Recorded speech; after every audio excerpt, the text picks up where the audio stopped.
आपने इसका स्क्रीनशॉट ले लिया होगा। अब आप देखेंगे इसमें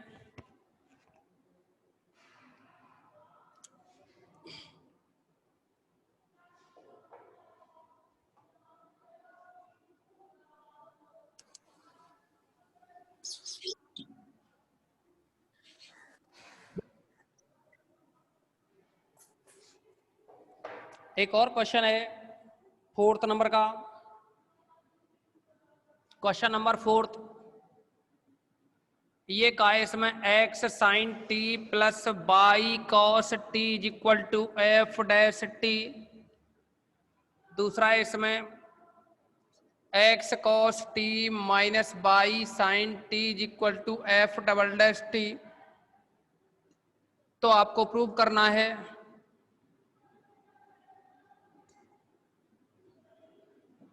जो प्रूव करना है वो है d s over d t is equal to f dash t plus f triple dash t.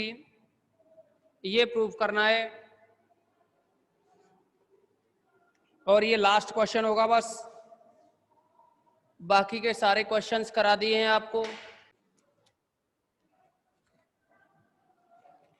तो मेरे पास पूरे तो f dash t plus f triple dash t ये निकालना है। इसे निकालने के लिए d s upon d t जो वैल्यू है इसको काम में लेंगे, यानी d s upon d t is equal to formula होता है d x upon d t square plus d y upon d t square. अब इस फॉर्मूले में हमें वैल्यू रखनी है। इस फॉर्मूले में वैल्यू रखने के लिए हमें एक तो x चाहिए जिसकी हेल्प से हम d x upon d t निकाल लें, दूसरा y चाहिए जिसकी हेल्प से हम d y upon d t निकाल लें। तो इन इक्वेशंस को हम सॉल्व करेंगे, फर्स्ट और सेकंड को। इनकी हेल्प से हम x और y की वैल्यू निकालेंगे और जो x और y की वैल्यू आएंगी उनका t के रेस्पेक्ट में डेरिवेटिव करेंगे, जिससे हम d x upon d t और d y upon d t निकालें, उनकी वैल्यू यहाँ रखें, स्क्वायर करके जो भी आएगा वो ये रिजल्ट बनेगा। तो आप देखेंगे इसमें differential with respect to t x का करेंगे तो ये बनेगा d x upon d t. देखो यहाँ u इंटू वी लगेगा, पहले का डेरिवेटिव हो गया, दूसरे को यूं ही लिखोगे साइन टी को, प्लस इस x को यूं ही लिखोगे साइन टी का हो जाएगा कॉस टी, फिर प्लस y का करेंगे तो d y upon d t और कॉस टी यूं ही, फर्स्ट वाले का डेरिवेटिव दूसरा यूं ही, फिर y को यूं ही लिखेंगे तो कॉस टी का होगा माइनस का साइन टी, और एफ डैश टी का करोगे तो ये बनेगा एफ डबल डैश टी। अब आप एक काम करते हैं, इसमें से x और y की वैल्यू निकालते हैं। अभी डेरिवेटिव ना करें तो बेटर रहेगा। अभी इसका डेरिवेटिव नहीं निकाल रहे हम, पहले इसमें से x और y को ये निकाल रहे हैं, x और y की वैल्यू, उससे डेरिवेटिव करके थोड़ा बड़ा हो जाएगा क्वेश्चन, वैल्यू तो निकल आएंगी वहां से भी। यहां से देखिए, अगर हम इस इक्वेशन नंबर 1 में तो साइन से और दूसरे में क्या है कॉस से गुणा करें, यानी 1 into sine t plus 2 into cos t, तो समझोगे आप इसको। अगर हम ऐसा कर दें कि पहले वाले समीकरण में साइन टी से और दूसरे में कॉस टी से गुणा करके जोड़ दें, तो पहले वाले समीकरण में साइन टी से गुणा करेंगे तो ये साइन स्क्वायर हो जाएगा, दूसरे वाले में कॉस से करेंगे तो ये कॉस स्क्वायर हो जाएगा। दोनों को जोड़ोगे तो x कॉमन आएगा, कॉमन आएगा तो यहाँ बनेगा साइन स्क्वायर टी, प्लस में आएगा कॉस स्क्वायर टी, और अभी यहाँ साइन टी का गुणा कर रहे हैं पहले वाले में तो बाई साइन कॉस बनेगा, दूसरे वाले में कॉस का कर रहे हैं तो बाई साइन कॉस बनेगा, यानी बाई साइन कॉस ऊपर आएगा, बाई साइन कॉस नीचे आएगा। लेकिन ये पॉजिटिव ये नेगेटिव तो दोनों कट जाएंगे, कट जाएंगे तो लेफ्ट साइड में कुछ भी नहीं रहा। यहाँ देखेंगे कि पहले वाले इक्वेशन में तो साइन टी का गुणा कर रहे हैं तो ये बनेगा f dash t into sine t, और plus f double dash t में कॉस टी से करोगे तो ये बना f double dash t into cos t. अब आप यहां से साइन स्क्वायर कॉस स्क्वायर को 1 कर देंगे तो ये रह जाएगा x equal to f dash t sine t plus f double dash t cos t. इसको इक्वेशन नंबर 3 डाल दें। इसी प्रकार 1 में तो कॉस से गुणा कर दें कॉस टी का, और 2 में साइन टी का गुणा कर दें और इनको घटा दें, यानी इसमें तो करेंगे हम cos t का गुणा, तो ये बनेगा x sin cos बन जाएगा ना, पहले वाले में cos का करेंगे तो x sin cos बनेगा, दूसरे वाले में sin का करेंगे तो x sin cos बनेगा, बीच में माइनस लगाया यानी घटा रहे हैं तो ये कट जाएगा ना। और यहाँ देखिए दोनों में बाई है तो बाई बाहर लिया, और पहले वाले में cos का कर रहे हैं तो ये cos स्क्वायर टी, दूसरे में sin का कर रहे हैं तो ये sin स्क्वायर टी, लेकिन जब घटाओगे तो ये माइनस है ना वो प्लस हो जाएगा, तो cos square plus sin square बनेगा जो कि 1 हो जाएगा। तो अपने पास रहा ओनली बाई, उसको sin स्क्वायर cos स्क्वायर को लिखो या मत लिखो, एक हो जाएगा ना वो, तो बाई की वैल्यू निकली यहाँ से। अब आप देखेंगे कि पहले वाले में जो गुणा किया है वो cos t से किया है, तो यहाँ cos t into F dash T, फिर माइनस साइन टी का मल्टीप्लाई किया है ना सेकंड वाले में, तो f double dash t into sine T, इसको नंबर 4 डाल दें। अब हम क्या करेंगे, इक्वेशन जो थर्ड और फोर्थ है इनका डिफरेंशियल करेंगे विद रेस्पेक्ट टू टी। क्या किसी भी स्टूडेंट को कोई भी डाउट्स है यहाँ तक?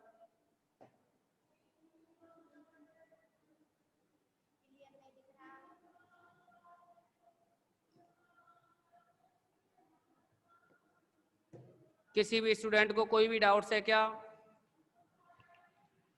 ये चेक कर लिया करो जब रिज्वाइन करते हैं ना, जितने स्टूडेंट पहले हैं उतने ही हो जाने चाहिए, नहीं हो तो ये देखो उनके पास प्रॉब्लम रहती है, तो कनेक्ट करने का ध्यान रखा करो थोड़ा सा। तुम नहीं समझा, पिछली बार 11 बच्चे जुड़ रहे थे और अभी आपको पता था कि अब ये 12 हुए ना, 12 पहले 11 थे, 12 थे, 11 थे पक्का। बताओ किसी भी स्टूडेंट को यहाँ तक कोई प्रॉब्लम हो तो?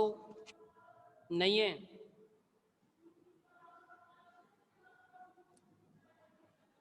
क्लियर नहीं दिख रहा? मनु तिवारी के अलावा किसी और बच्चे को क्लियर दिखने में दिक्कत है क्या?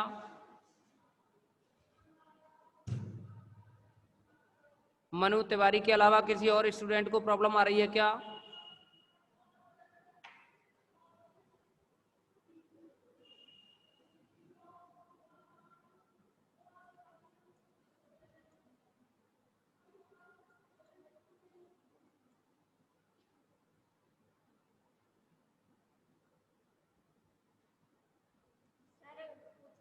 बोलो कुणाल सिंह, क्या कह रहे हो भाई?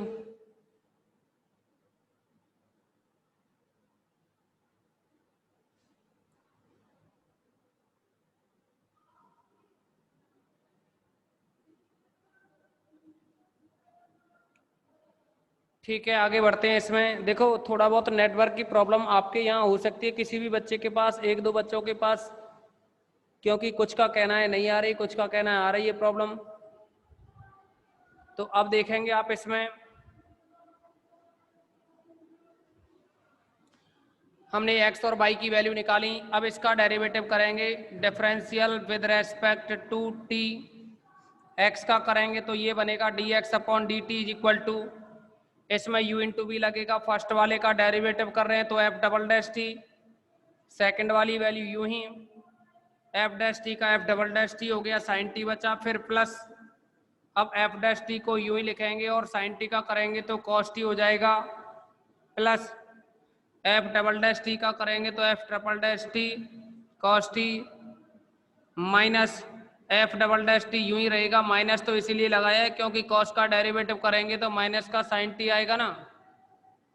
अब आप देखेंगे यहाँ कि f double dash t sine t, f double dash t sine t cancel हुआ तो यह बना f dash t cos t, और यहाँ f triple dash t cos t, तो कॉस टी को इनमें से कॉमन लिया जाए, कॉस टी कॉमन लिया तो ये बना f dash t plus f triple dash T.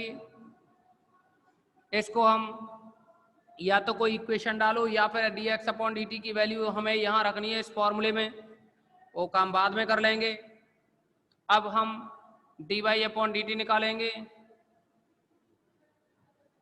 Again d y over d t is equal to, तो इसमें भी यू इंटू वी का फॉर्मूला यूज करेंगे तो यह बनेगा कॉस टी का हो जाएगा माइनस साइन टी, और एफ डैश टी यूं ही रखो, फिर अभी तो कॉस का कर दिया, यानी फर्स्ट वाले का डेरिवेटिव, सेकंड यूं ही, फिर प्लस, अब कॉस टी यूं ही लिखो, और एफ डैश टी का करो तो एफ डबल डैश टी हो गया, फिर यहाँ minus F double dash t का करेंगे तो एफ ट्रिपल डैश टी, और साइन टी यूं ही, यानी फर्स्ट का डेरिवेटिव सेकंड ऐसे ही रखा, फिर आएगा माइनस, आता तो u इंटू बी में प्लस है लेकिन ये माइनस लगा हुआ है, इस वजह से ये भी माइनस हो जाएगा।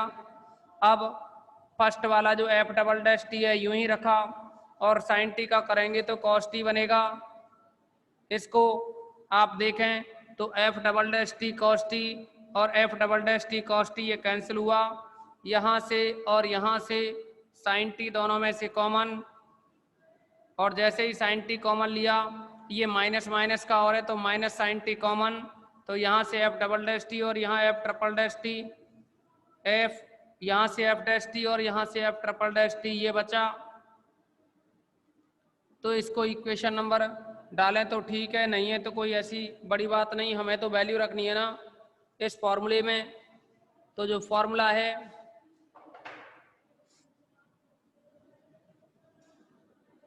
Since d s upon d t is equal to square root of d x upon d t square plus d y upon d t square, तो यहाँ d x upon d t की जो value है वो है cos T into में ये bracket. तो आप थोड़ा ध्यान से समझना, दोनों को वर्क करके जोड़ना है ना, दोनों को वर्क करके जोड़ोगे तो इसका भी स्क्वायर होगा और इसका भी स्क्वायर होगा, इसका भी स्क्वायर होगा और इसका भी स्क्वायर होगा। या तो हम एक स्टेप बढ़ा देते हैं, तो जैसे ही स्टेप बढ़ाएंगे तो इसका मतलब ये हुआ cos square T, cos square T के बाद ब्रैकेट में है ये F dash t plus f triple dash T, इसका स्क्वायर प्लस दूसरा है ये, इसका स्क्वायर करोगे माइनस का तो प्लस होगा, और साइन का करोगे तो ये आएगा साइन स्क्वायर टी, फिर है F dash t plus f triple dash T, F dash t plus f triple dash T, इसका भी स्क्वायर हुआ। आप समझेंगे ये जो ब्रैकेट है ना जिसपे कि स्क्वायर लगा है, ये रूट से बाहर निकलेगा तो रूट हट जाएगा, और ये बचेगा फिर f dash t plus f triple dash t, और रूट में रहेगा यहाँ cos square t plus sine square t, तो f dash t plus f triple dash t, और यहाँ कॉस स्क्वायर साइन स्क्वायर हो जाएगा 1, उसको नहीं लिख रहे, और यही आपसे रिजल्ट प्रूव करवाया था। आप इसका स्क्रीनशॉट लें, और किसी भी स्टूडेंट को कोई भी डाउट्स हो तो बताएं।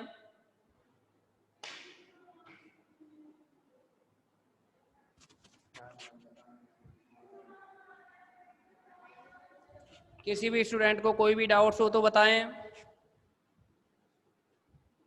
और इसका स्क्रीनशॉट भी लें आप।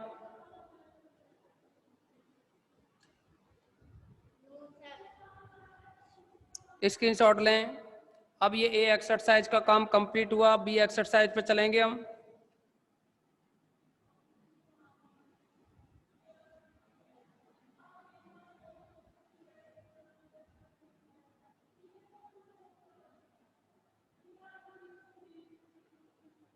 स्क्रीनशॉट ले लिया होगा आपने।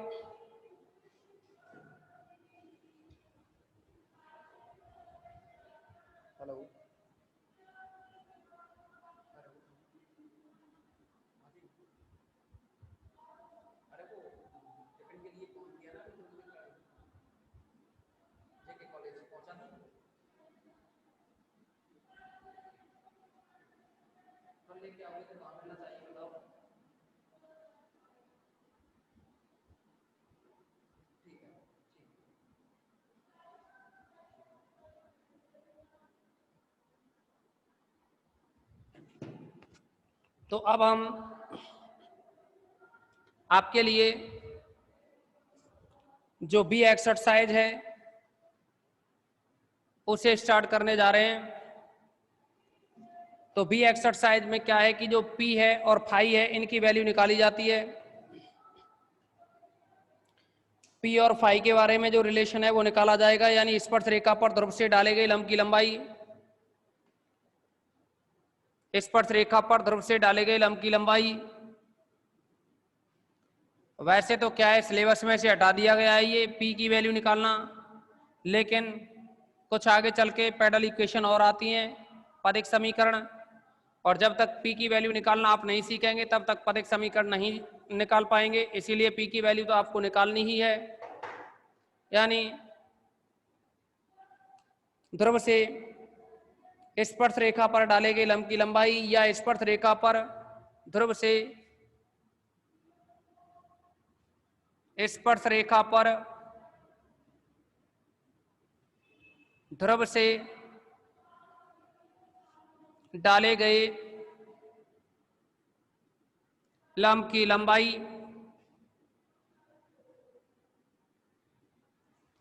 आपको अगर थोड़ा सा भी पता हो तो एक डायग्राम हम पहले भी बना चुके हैं, और वह डायग्राम है,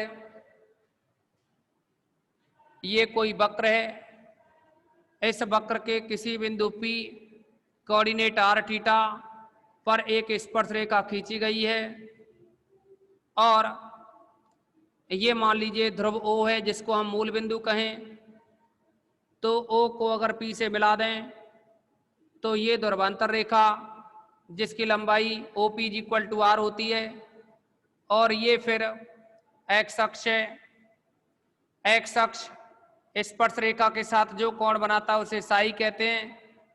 और यहाँ पी आर थीटा का जो मतलब है वो ये होता है कि ओपी जो ध्रुवांतर रेखा है वह एक्स अक्ष के साथ जो कोण बनाती है वो थीटा।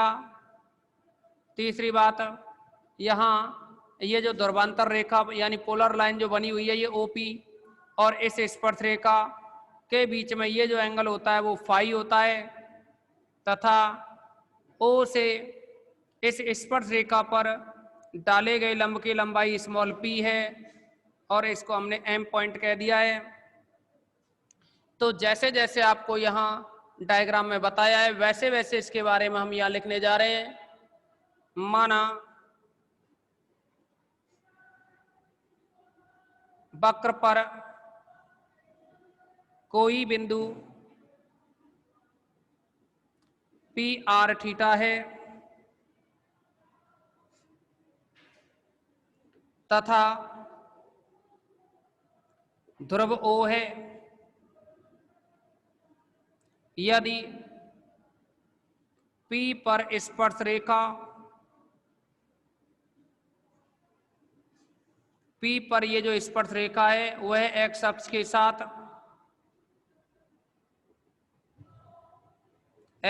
के साथ साई कोण बनाती है,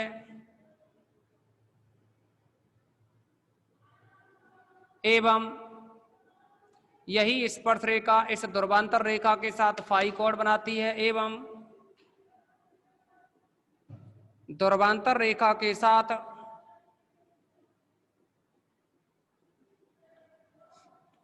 फाई कोण बनाती है।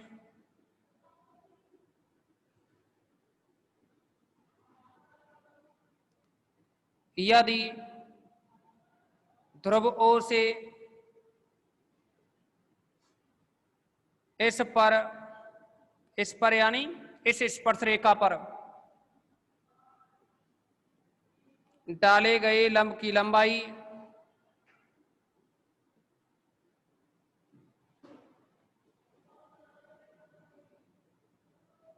स्मॉल p है, तब तो देखिए आपको कुछ हमने रिजल्ट्स बताए थे, उनका अगर हम यूज करें तो आपको पता है वहाँ p square is equal to जो होता है आर साइन फाई होता है, यानी पी इज इक्वल टू जो होता है वो p is equal to r sine phi होता है ना, उसका अगर हम यूज करें यानी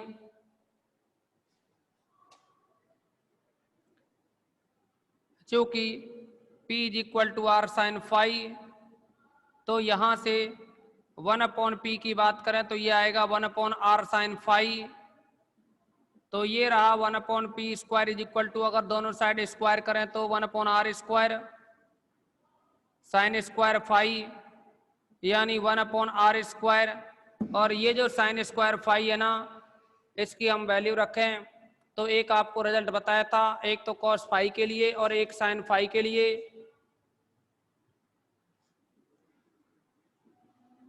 cos phi is equal to d r upon d s और sine phi is equal to r d theta upon d s, ये रिजल्ट बताया था।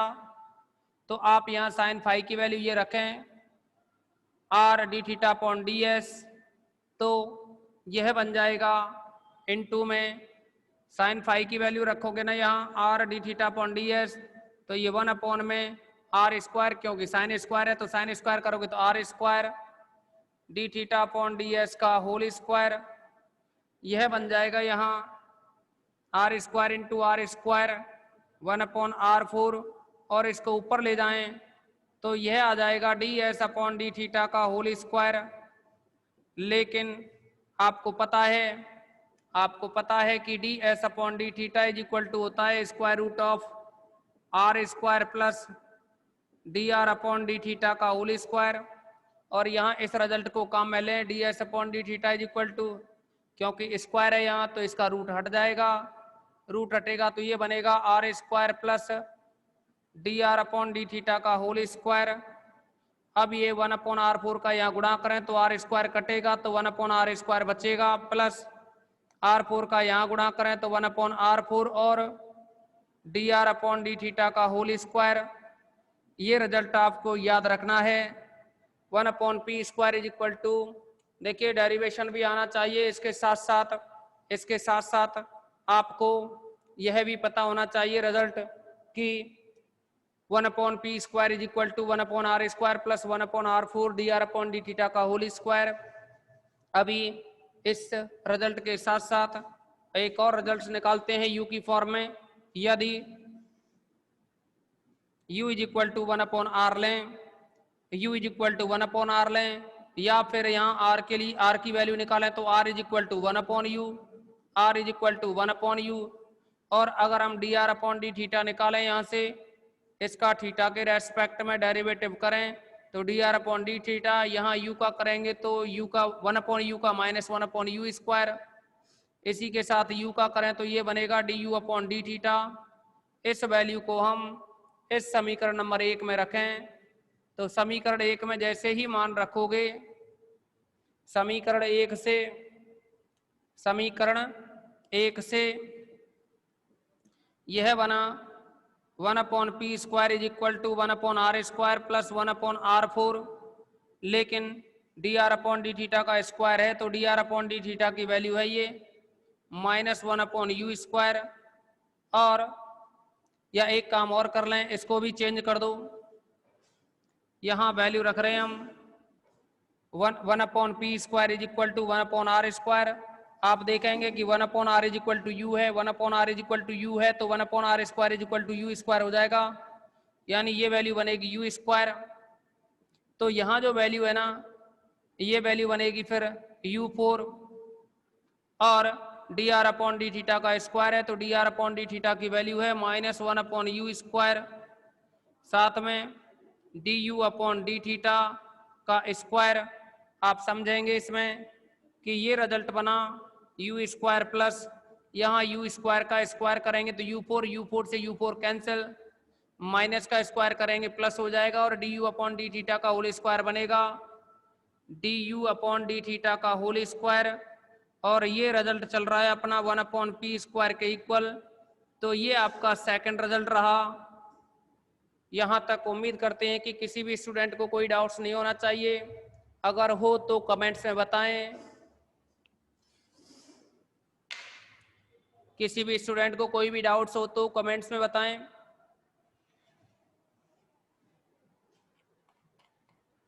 अच्छा, अब सुनो आप सभी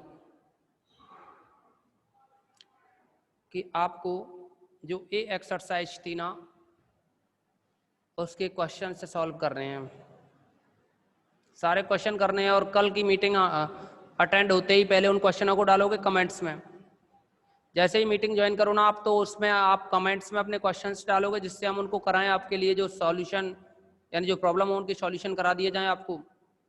ओके, कुछ कमेंट्स में जवाब दे दिया करो, इसका स्क्रीनशॉट भी ले लें।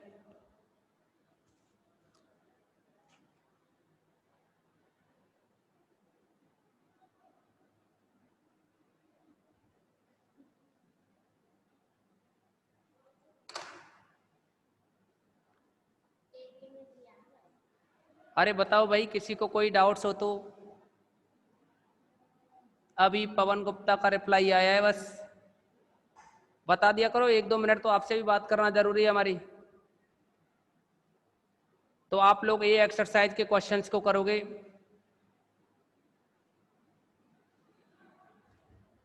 ठीक है, ये एक्सरसाइज के जो क्वेश्चन है जो भी रह गए हों, क्योंकि उसके कई कई पार्ट्स थे ना, उनको करें। इसी के साथ इस मीटिंग को समाप्त करते हैं।